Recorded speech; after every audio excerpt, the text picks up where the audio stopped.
Requiem for a Heavyweight is one of the most famous classic boxing films there is, and it's also quite a controversial one. And we're going to cover it today on the Golden Hour Film Podcast.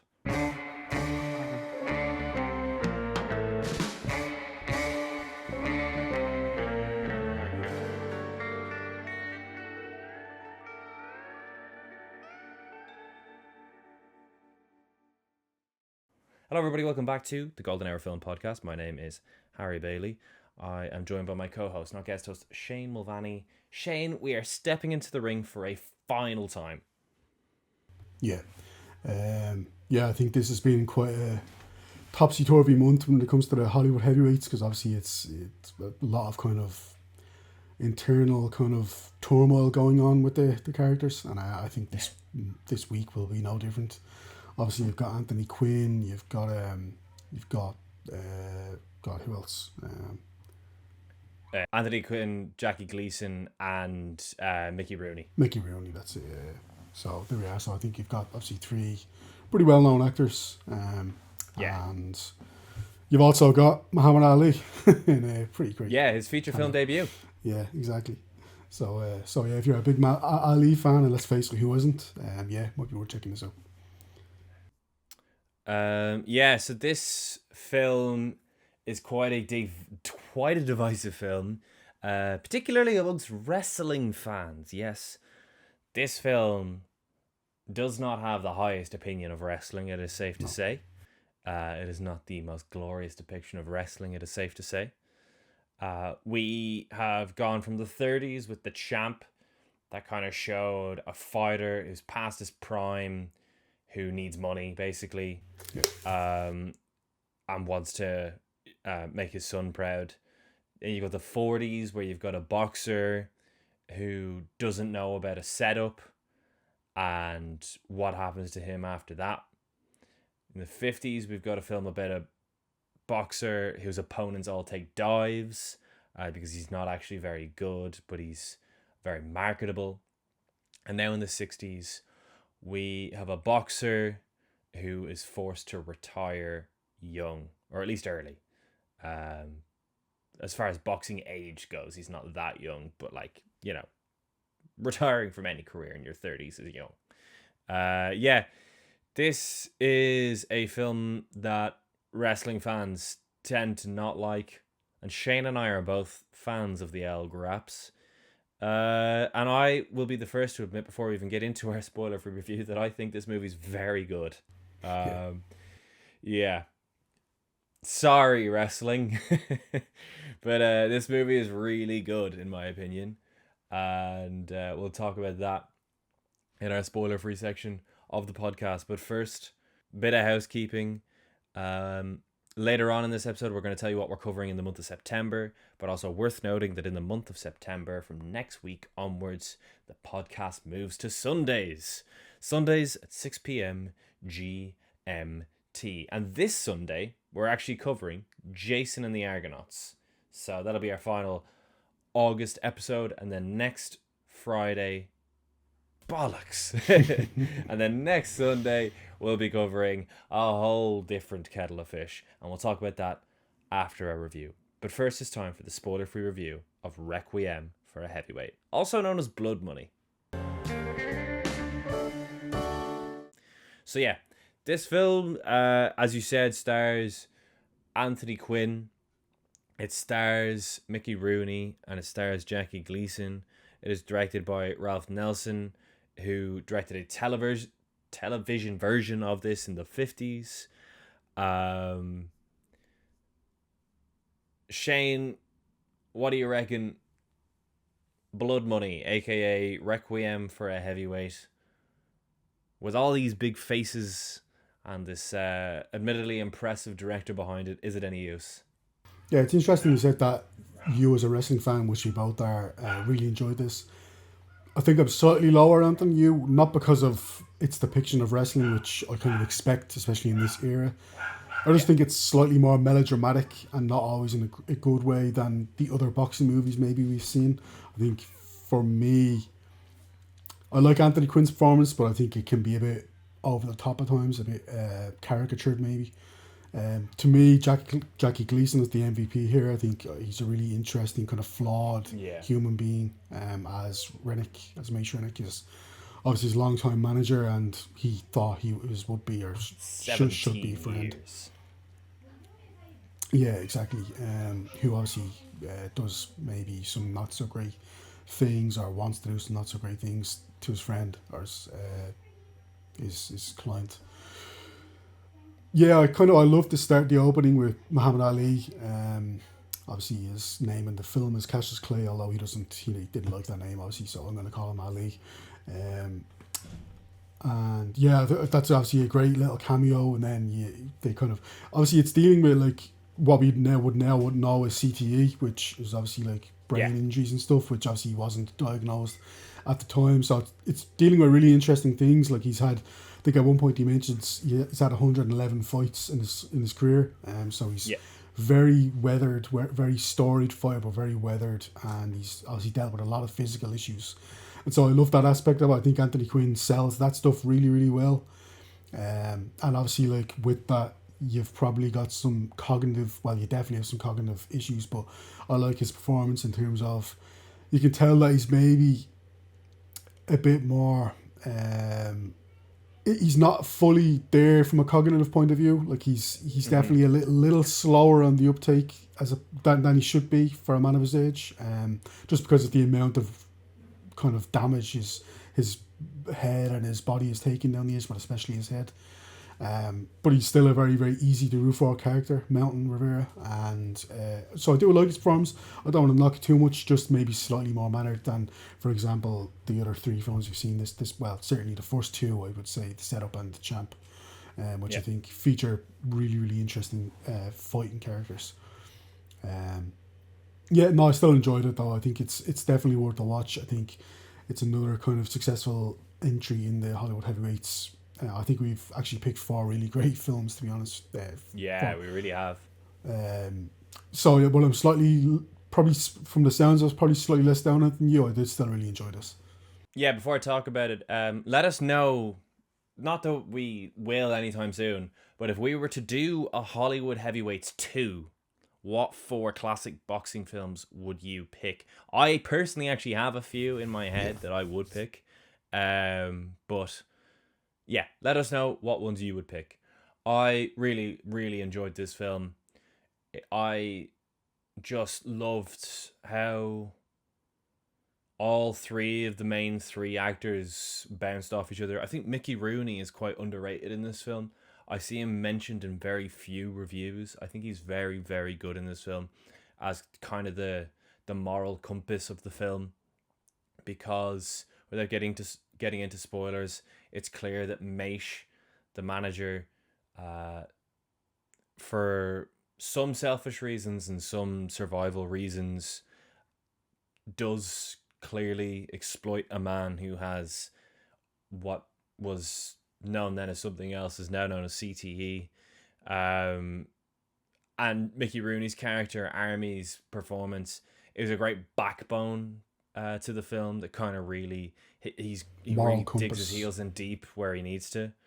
So shout out to Mickey Rooney, because yeah, like this is the 60s. Mickey Rooney is so established by now, and just turns in another great performance, unlike his one in Breakfast at Tiffany's.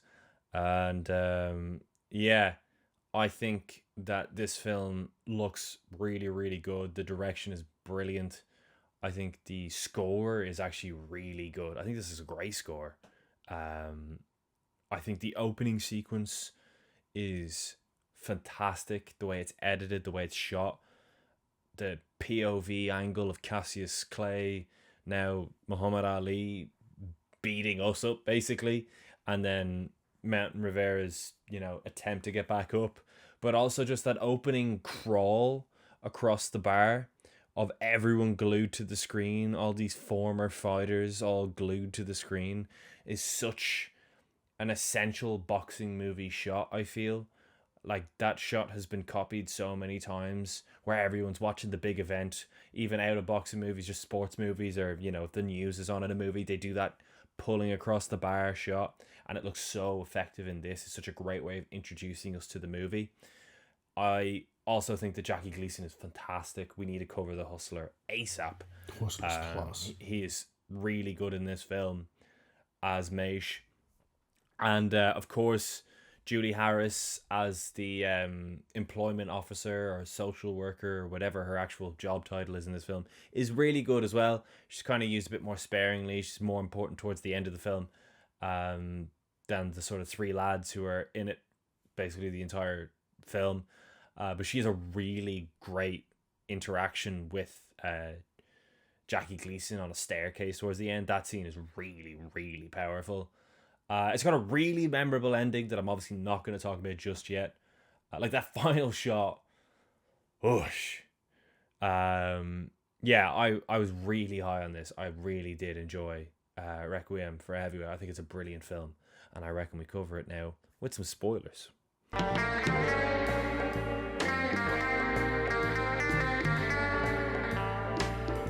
So, Shane, Requiem for a Heavyweight. What's it all about? Yeah, so at the start of the film, I kind of pick up right in the middle of this heavyweight fight between Muhammad Ali and Mountain Rivera, and he's kind of throwing a few punches here and there, but then he gets hit with a cracked, with a great POV shot. Actually, a great shot where So good. such a great shot. He gets cracked in the head with this shot and hits the ground. Obviously, he's counted out, and his vision's very blurry. And in the locker room back then, afterwards, then he collapses, and the doctor says to him, "Look, that's you doing. Like you're got to be out of commission now. I'm going to recommend to the commission as well that you're not be allowed to fight again because you've simply taken too many hits, and especially not just in this fight but across your career. And like we have to be responsible, so we can't allow you to fight in our kind of organisation again, sanctioned to fight." Obviously, Mountain's very angry. This is all he's known. Has been his career now for many years, and he sort of feels a sense of loyalty as well to Army, who's obviously Mickey Rooney, and Maish, who's played by Jackie Gleason, because he kind of knows they rely on him as well for their income, not just his, because they obviously take a piece of his earnings. But he's obviously he's kind of forlorn. What's he going to do with his life now? And then Maish comes in, and he's kind of followed into the theatre by a bunch of guys, and it turns out that he made a gamble with a bunch of local kind of criminals, and that the fight, not for the first time this month I suppose, that the fight would last a certain amount of time. So which it didn't. Mountain's been knocked out before what they agreed on, and so he lasted longer than he was supposed to. Sorry, he was longer. Supposed to go. He was meant to go down in the fourth. Yeah. But he just would not go down, and he kept fighting until the 7th round. Also, we should say as well, at one point Mountain mentions that he's never taken a dive, so he again didn't know about this. And again, I'm sure Muhammad Ali's character didn't know about this. This is just kind of, this was more of a one-sided bet between Mountain's guys that obviously didn't go Rennick's way. So he's in a tough spot. He promises he's going to pay them back, but he is in a very, very sticky situation now. So the shots of him being like chased through the boxing cornered arena are so good, and then he gets cornered in the middle of the ring. And Ma Greeny is kind of like all the other debt collectors we've covered this month. Not all that pleased, and she's like, "Well, you know what's gonna happen to you." Yeah, exactly. So Rennick's in a really, really bad situation. At the moment, he doesn't say anything though to anyone. And then we cut to Mountain, who's obviously trying to find employment, but he struggles because a man of his size, who also hasn't really had a proper job, like a kind of what you would see a normal job in your CV and your resume. He has no previous employers or any and his education was until the 6th grade, I think. So exactly. He's not easy to hire. Yeah, he says he was almost a heavyweight champion of the world. So he's obviously pretty handy fighter, but obviously he because of his lack of experience in kind of regular jobs, I suppose, he's kind of finding it hard to make a living and obviously get a regular paycheck. So Army and Maish, they don't really know what to do with him. They kind of go back and forth. Army is obviously sticking up for him, but it becomes clear that Maish is Um, Even though he's pretending he has his best interests at heart, and maybe on some level he does, he still thinks that Mountain is his kind of cash cow and is his way out of this sticky situation. And I think eventually then Army obviously realises and clocks what's going on, and that's when the fireworks start to kind of go off between everyone. Yeah, so when he's trying to get hired, he meets this woman, and the character's name is Grace Miller. Uh, just referred to as Mrs. Miller, basically, the whole film. And Mrs. Miller does try her hardest to get him hired, and eventually she comes into the sort of the boxing bar that he drinks in, and we get a really great wholesome scene where she kind of has a makeshift date with him and tells him that she has actually found this like sports summer camp for kids that he could be a counselor at because he's obviously an athletically gifted person. And he's like, yeah, no, I'm happy to work with kids.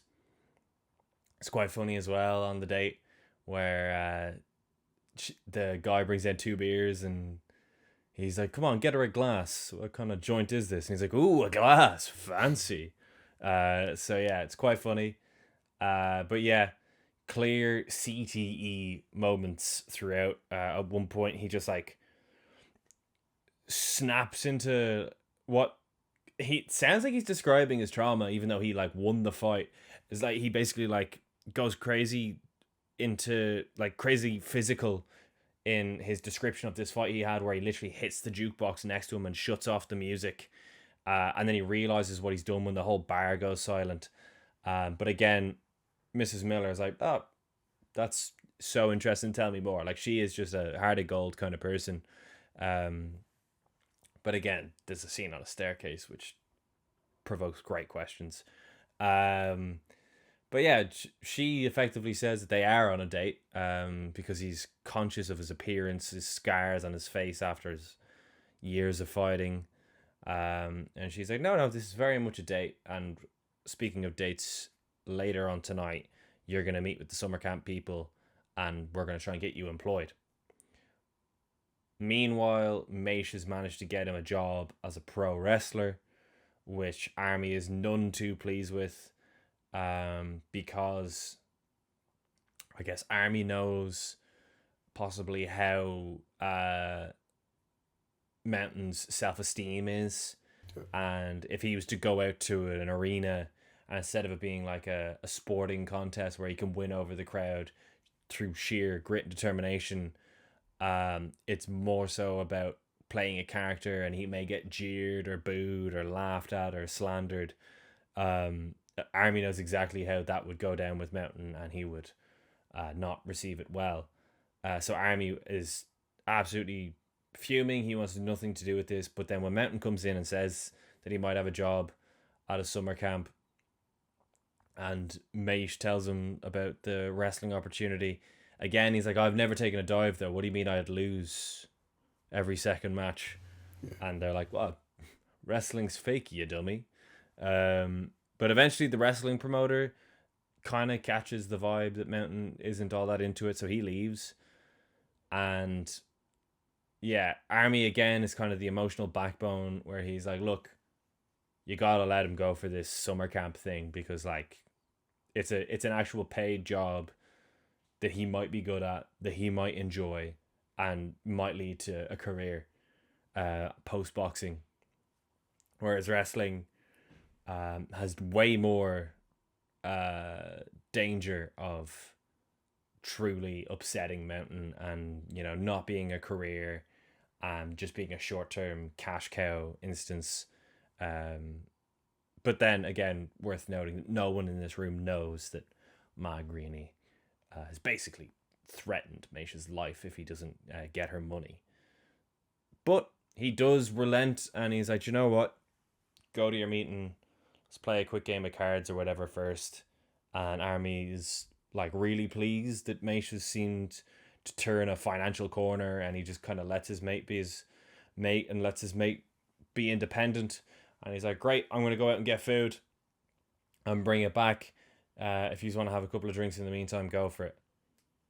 And that's kind of where the idea comes from then for Maish. And Maish takes Mountain out to Jack Dempsey's bar, where Jack Dempsey actually has a cameo in this film, and gets him absolutely plastered. Yeah.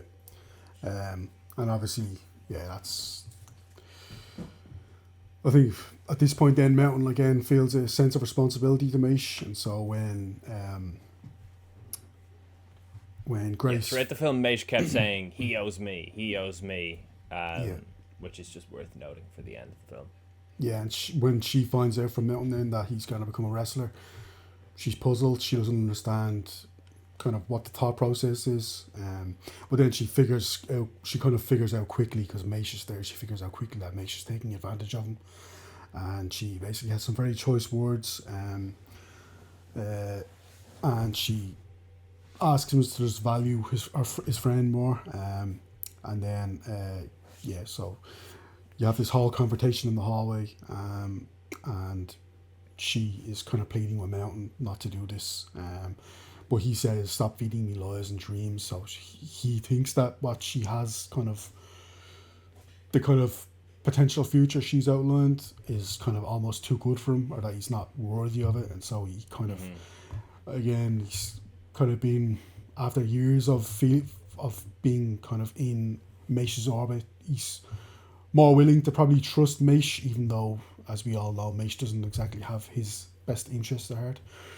So yeah, we cut to the kind of the wrestling match backstage. We have four little people. Kind of, again, this is an era of wrestling which is very gimmicky. Not to say it hasn't always been gimmicky, but especially in this era. So you have Mountain, literally that's his name, Mountain Rivera, or his nickname, Mountain Rivera, and then you have, against obviously much smaller people by comparison. He's dressed as a Native American, and so it's obvious he's going to be kind of, they're going to kind of use him to kind of make some kind of very cartoonish villains or cartoonish heroes and stuff. So it's not going to be the most sophisticated work. And he's still not exactly on board, obviously, with the whole losing thing. And then it becomes very clear. Maish slips up and tells him that Mountain wouldn't go in 4 rounds. So obviously Maish slips up, and at this point then it becomes very clear to Mountain that actually he kind of bet against them, that Maish had money basically working against Mountain, and he without even telling him. And I think that's kind of, their relationship at this point is completely fractured. And then obviously then we have Mark Greeny's kind of henchmen come in, and things start to take a turn as well.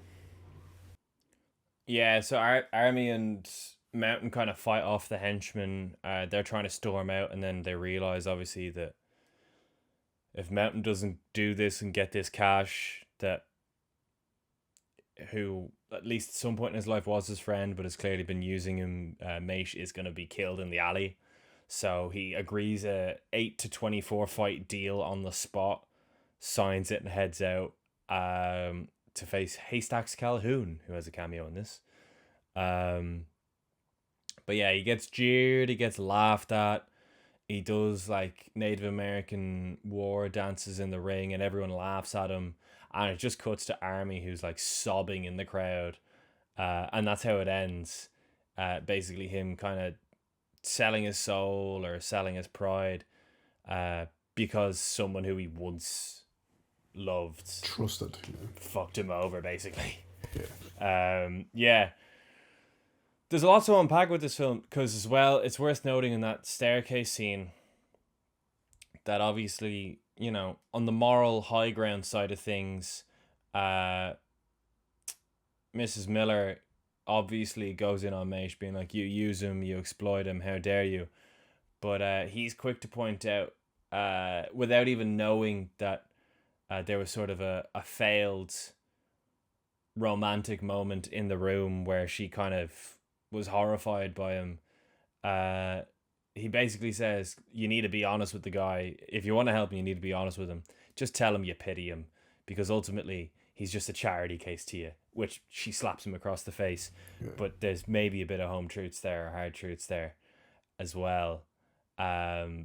Maybe not though. Maybe she is just as good a person as she comes across in the film. But it's just it's a little knife that Maish sticks in to her character just to make that a little bit more interesting.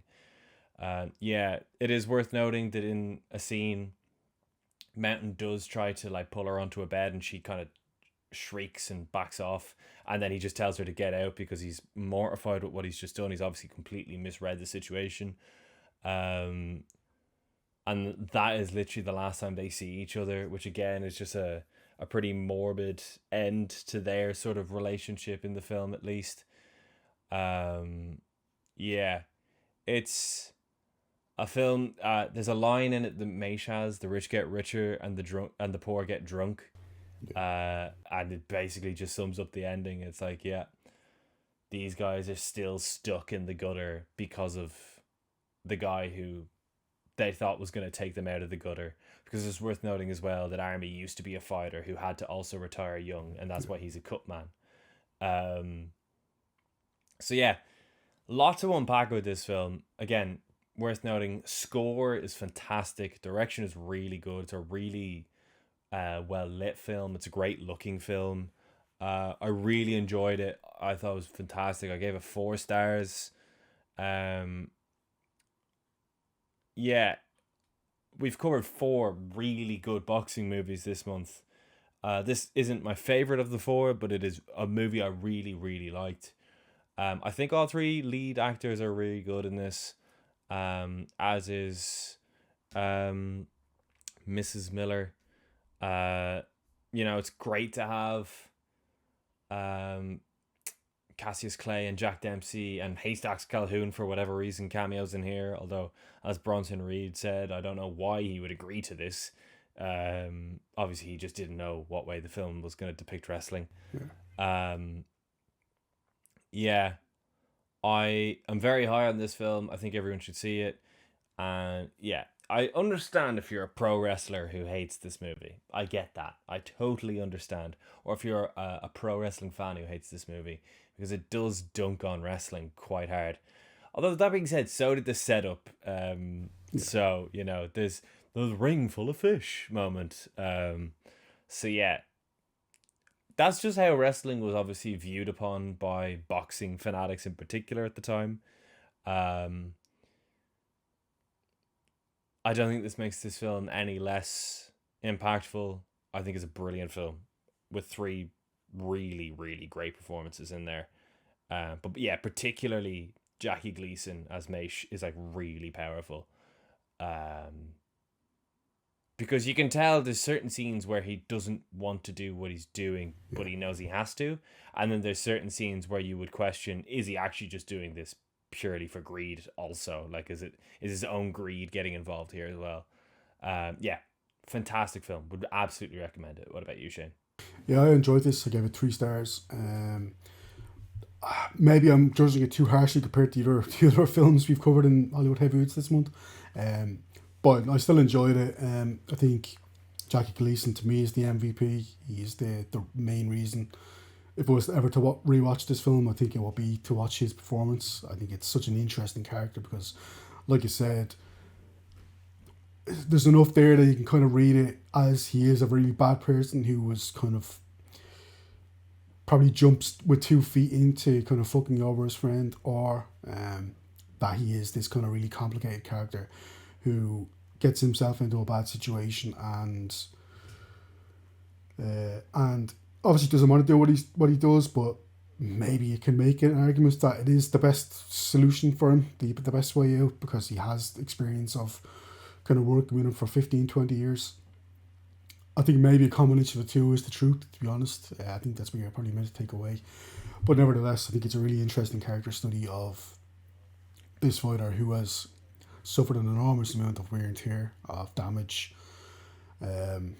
cognitive damage, and yeah, he kind of it's essentially like we saw kind of this in a smaller snippet in last week's episode in The Harder I Fall, with that kind of video footage of that guy who clearly himself had CTE issues, and was basically discarded by society once he retired, and like he's in a really bad situation. I think it's not a stretch to figure that maybe Mountain might be going down that same road once he gets a while in wrestling, and obviously wrestling, despite the fact that it's staged, it's still a physical sport, so it's not going to help his cognitive issues any amounts whatsoever. And so potentially he's on a very dark path, which obviously I think the movie is a very dark ending anyway. So like it's a very it's just a dark movie, to be honest. And yeah, I think this month has not covered boxing in a particularly bright light, but I think they're all really, really worth the watch, to be honest. I think this is another good movie, and I think they're all really, really good movies. Right, Shane, before we get into next month's arc and before we get into guess the top 10, right, Andy the Champ Purcell versus Toro Moreno. Yeah. Who wins? Oh, it's not even a question, is it? The champ. Who wins in how many rounds and what method of victory? If it's a normal fight, I think the champ wins within 2 rounds, maybe. Just knocks him out. Toro has that glass jaw that everyone knows. That's been well publicised. Mm-hmm. Stoker versus the Mountain. Who wins what round? How do they win? I think the Mountain wins. I think it's a tough fight. I think the Mountain wins. I think he's probably, in the sounds of it, had a more storied career. I think the Mountain wins, but I think it probably like middle rounds, maybe 6 to 8, somewhere in that ball range. So the Champ versus the Mountain. Who wins Hollywood heavyweights? I think Anthony Quinn has got the size. The Mountain has got the size, but maybe the Champ has got the pedigree when he is the Champ. The Mountain never won the heavyweight championship, although he came close. I'm going to say the Champ. He obviously finishes that film with the heavyweight championship of the world back on top. I think he'd beat the Mountain, but it's potentially a very late decision, maybe even on points. I'll do up a nice graphic on Instagram for this. So what round for the previous fight and this fight? Round for the previous fight, I'd say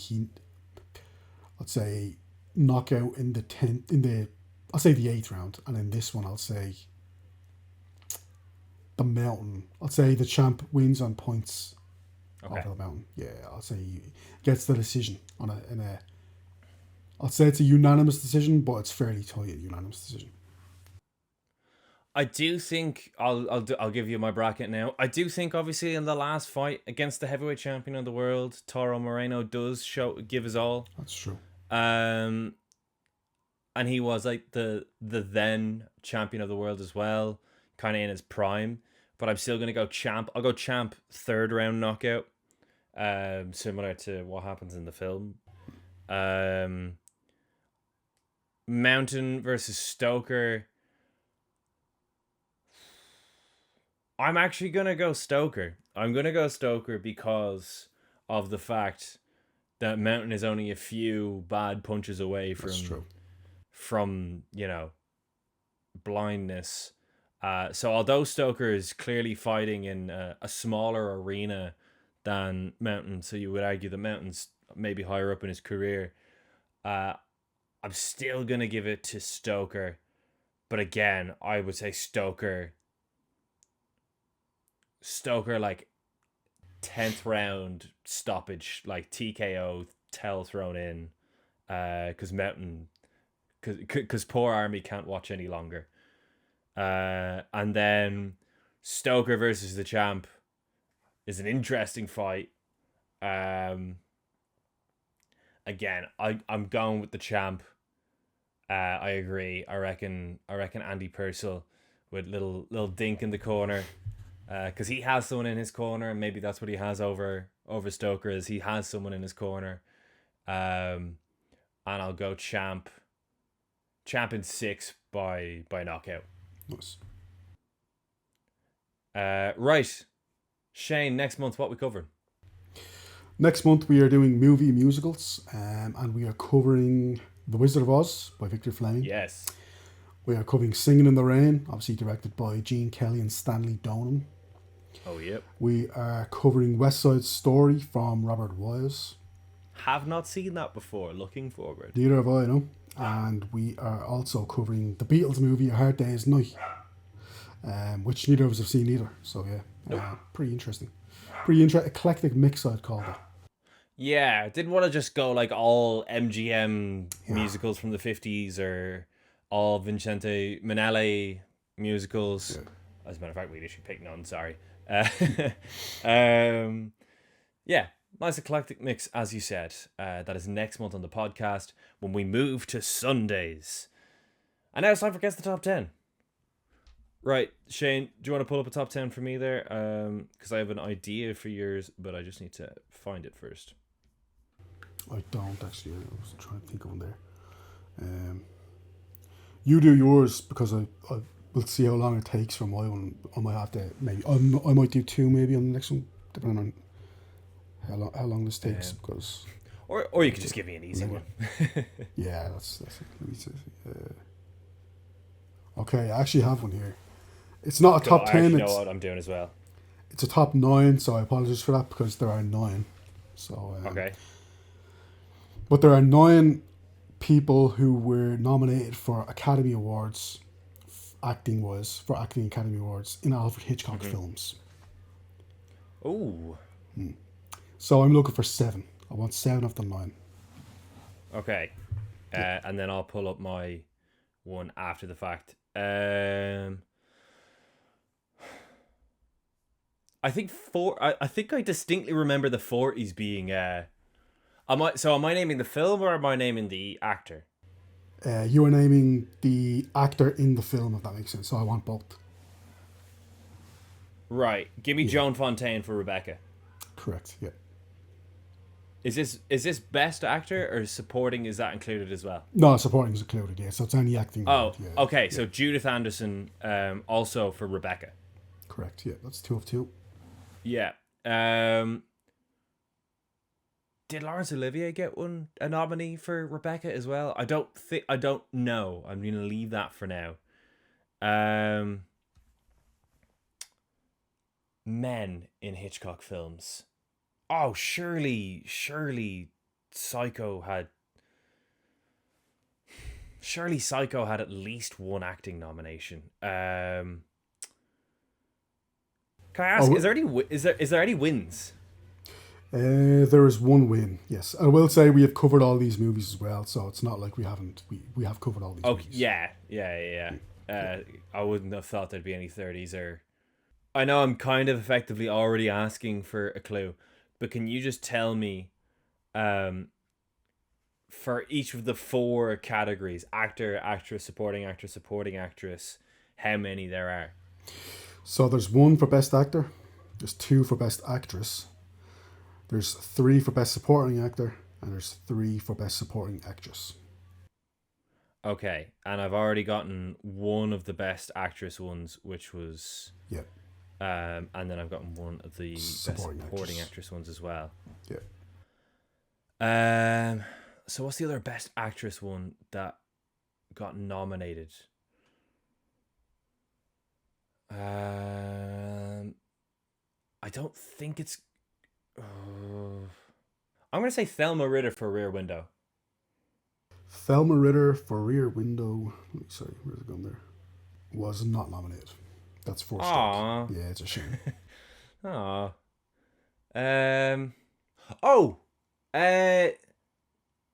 So I said John Fontaine for Rebecca, didn't I? Yeah.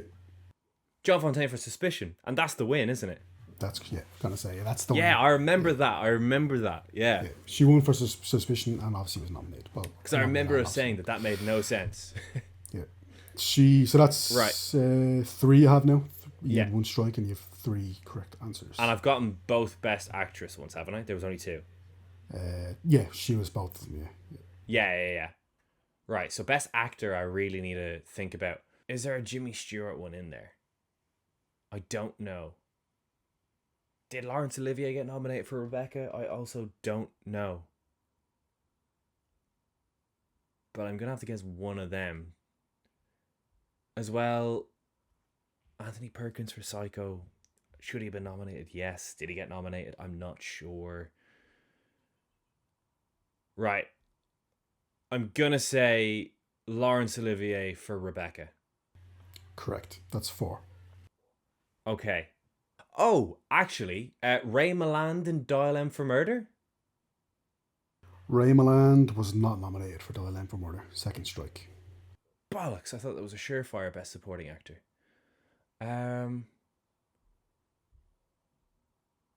Oh, I'm not going to remember her name. I think there's a Best Supporting Actress one in Vertigo. I'm not going to remember her name. I'm just going to send... You're talking about Vertigo. You're talking about Kim Novak. No. The one with the glasses. Oh yeah. Yeah, I don't remember her name. Oh, Hang on, I've only one life left, haven't I? Or have I two? One life left, yeah. Right, may I have my clue, please? Yeah, so, clue. Oh, I actually remember one. Foreign Correspondent, Best Supporting Actor. Foreign guy. It's the best I can come up with. I'll he's give the you guy that. in the bed. He's I'll the guy. give you He's the guy in the bed. I'll give you that. Albert Basserman, yeah. Yeah, I was never in a million years going to remember that name. I'll give you it. He's the guy in the bed in that movie. That's 5. 2 more I want from you. Sorry, your clue, because I'm... Yeah, clue. So, let me see. What's the best way? You've mentioned at least one movie already, but the wrong actor. Interesting. Oh, yeah, Psycho. But I would have thought that Janet Leigh would have been considered lead actress in that film. But then maybe Vera Miles is by the Academy. They get half a movie each. Which one's the lead? I would say the one on the poster. I'll say Vera Miles, Psycho. It's Janet Leigh for Psycho. Oh, what? She's down as a supporting actress? Yeah. That It's makes Janet Leigh no for Psycho. sense. She is literally the face on the poster. The other answers you could have had. Oh, I know Scream technically does that as well. Maybe that's true. Ah. That's Drew Barrymore, yeah. The other answers you could have had Michael Chekhov for Spellbound, which to be honest I don't remember. Never would have remembered that. Whatsoever. No. Claude Rains for Notorious, which I'm 100% on board with. I love that movie. So valid, yeah, fair enough. And Ethel Barrymore for The Parodying Case, which we were both perplexed by when we watched that movie, to be fair. She's like, oh my God, she has like 3 minutes of screen time or something. It's crazy. Yeah, I completely forgot about that. Yeah, that's the line. Wow. Yeah, never would have remembered that. Right, Shane, I actually have my top 10 ready for you as well. Good stuff. I want the last... I'm expecting... I'll say 8, but I'm expecting 10. I want the last 10 films directed by Billy Wilder. Oh, yeah. Easy. Not easy, but I should get this. Buddy Buddy is the last one. Yep. You've got... That's 1981, so... The Front Page. So if the most recent one is number 1, Buddy Buddy, that makes the Front Page number 3. Yeah, so I think after that is Avanti, if I'm not mistaken. Avanti is number 4. Right. Oh, hang on. Fedora. Fedora is number 2. So Avanti's number 4. So what's before Avanti? I'm going to say 1, 2, 3. Is number 9. Right. Correct? So just for 1, 2, 3 then would be The Apartment. Is number 10. Right. So after 1, 2, 3, what's that movie with that guy from The Apartment? And Dean Martin's in it as well. Oh God. Gonna annoy me if I don't remember that. How many do we need? 3, is it? You yeah, I want 10. You've 6 already. You haven't lost a life. 6, right? 6 already. You haven't lost a life. I don't think you will. No, I think I might, to be honest. It's more about not remembering them, to be honest. What are the names? So you're missing 4, and you're missing 4 in a row. Jack Lemmon's wife is in it, and it would have been a much better movie with Jack Lemmon, but instead they cast some that kind of guy from.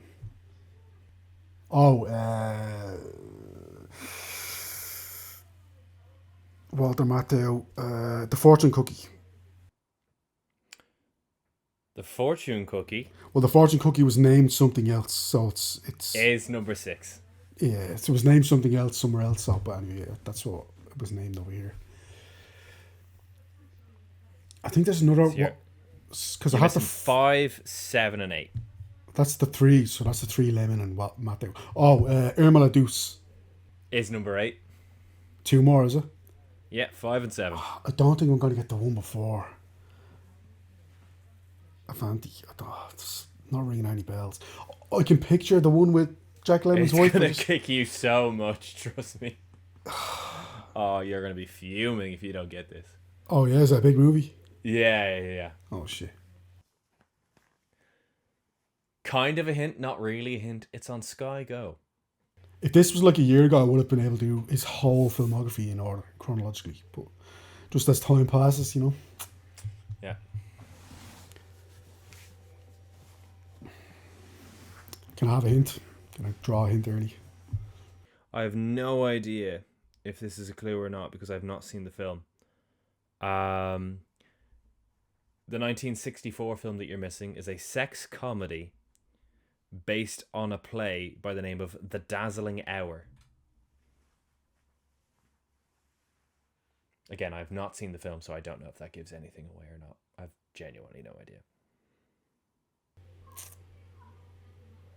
Not ringing any bells.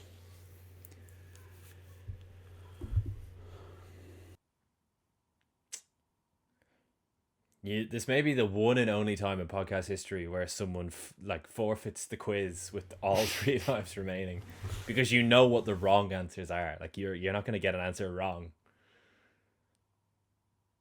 So I'm missing a big movie, you reckon? Yeah. Yeah, there's one that I think you'll be particularly annoyed with not getting. Can I get a hint for that movie? It's not the Dean Martin one. Oh god.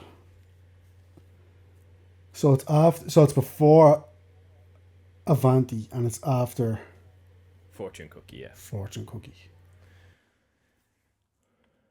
You're missing the 2 films either side of Fortune Cookie. So it's 1970, 1969, 1970, thereabouts. You're in the right ballpark, yep. We got through as big actors. It's not Jimmy Stewart because they only worked together once. Jack Lemmon. It could be Jack Lemmon because I think there was a gap between them working together. Alright, well, I just give you a massive hint for it. If you want to. Yeah. The big one you're missing has Christopher Lee in it. Oh. The Private Life of Sherlock Holmes. Yeah. Yeah. I know the last one, but I just can't think of the goddamn name. It's going to annoy me so much. It's like 4 or 5 words, I want to say. Is that right? No?